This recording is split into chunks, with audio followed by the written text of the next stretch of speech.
ક્યારે જીવતા માણસનું પુનર્જન્મ થયું છે કે? કેશવ, એ કહે છે કે મારો છોકરો અજયવીરનો પુનર્જન્મ છે. પુનર્જન્મ છે? આ વાત આ કહે છે, અમે થોડી માનીએ છે. આ ખોટી વાર્તા સંભળાવીને અમારા ઘરમાં મોટો હિસ્સો લેવા માંગે છે. કહે છે કે મારો છોકરો છે. ચૌધરી સાહેબ, તમે એક વાત જણાવો, ક્યારે જીવતા માણસનું પુનર્જન્મ થયું છે કે? જીવતા માણસનો પુનર્જન્મ? તો શું આ રહ્યો મારો છોકરો અજયવીર, તમારી સામે જીવતો જાગતો. જોઈ લો આને. જ્યારે કોઈના કોઈની જમીન જાયદાદ કે સંપત્તિ હડપવી હોય ને તો કંઈ પણ થઈ શકે. અરે કેશવ, શું કહે છે આ લોકો? અરે ચોર થોડી કહેશે કે એને ચોરી કરી છે. બાપુ, આમાં ગામવાળાઓનું શું લેવા દેવા છે? ના જી, લેવું દેવું કેમ નથી. અમે પણ ગામમાં રહીએ છીએ. ગામની બેઇજ્જતી છે આમાં. તમે એક કામ કરો, કાં તો આને પોલીસના હવાલે કરી દો, નહીં તો આનું ખાવા પીવાનું બંધ કરી દઈને ગામની બહાર કાઢી દો. નિર્ણય તમારે કરવાનો છે, હવે તમારી ઉપર છે. તો શું, આવા કેટલા બધા ફ્રોડ ન્યૂઝપેપરમાં આવે છે. મને તો આખું પરિવાર જ આવું લાગે છે. એની મરજી વગર છોકરો આટલો મોટો રોલ કરી શકે છે? શું નામ છે દીકરા તારું? અજય જી. કેશવ. પણ તું નદીમાં કેવી રીતે પડ્યો? એ પણ યાદ નથી. અજયવીરનો પુનર્જન્મ છે. તમે મારા છોકરાને ફસાવા માંગો છો. કોણા માણસ છો તમે?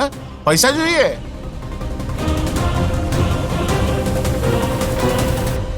કોણ છે તું? ફ્રોડ. કાંઈ ખોટું તો નથી કીધું ને? अरे ये क्या देख रही है तू?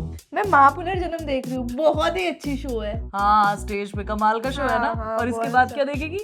ये इसके बाद समझ नहीं आ रहा. यार समझना क्या है, विदेशी बहू देखना यार. उसके पहले पार्ट को 30 लाख से भी ज्यादा लोगों ने देखा है. ये वाला पार्ट ऑलरेडी हिट है. हाँ हाँ, पहले ये खत्म कर, फिर विदेशी बहू देखियो. ठीक है. બાપ દીકરાની સાજેદારી છે, સાજેદારી. સરપંચજી, આ તમારું ગામ છે. હવે તમે જોઈ લો શું કરવાનું છે. આ લોકો આવી રીતે નહીં જાય, ઘસડીને કાઢવા પડશે બહાર. ઉભા રહો 1 મિનિટ.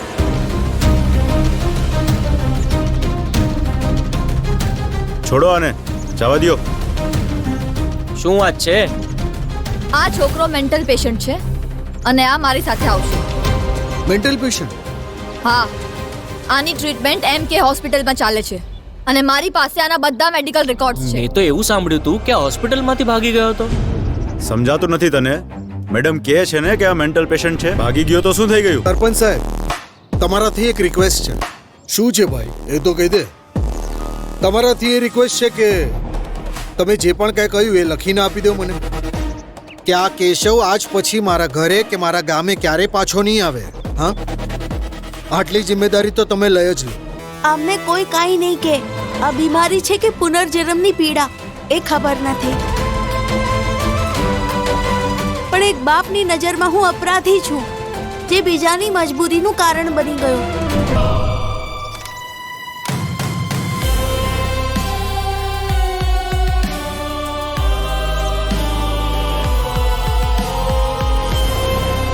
રામ રામજી સુબેસિંહ. રામ રામ. બલરામ રાવ, તમે આ વખતે? સુબેસિંહજી, આવવાનું જરૂરી હતું. તમને કોઈથી મળાવવા છે. અરે તું હવે શું લેવા આવ્યો છે? હું સમજાવું જી આખી વાત.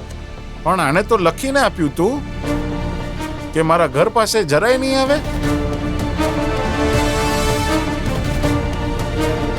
તમને તો આ વાત ખબર જ છે. બાબુ, વિના કારણે કોઈ મહત્વની વાત કેમ જવા દઈએ? પાછલા જન્મનો પણ ભલે, પણ તમારો ને મારો સંબંધ તો છે. બધાના સહી, પણ સાથે વિતાવેલા 2-3 ખુશીના પળ તો યાદ હશે તમને.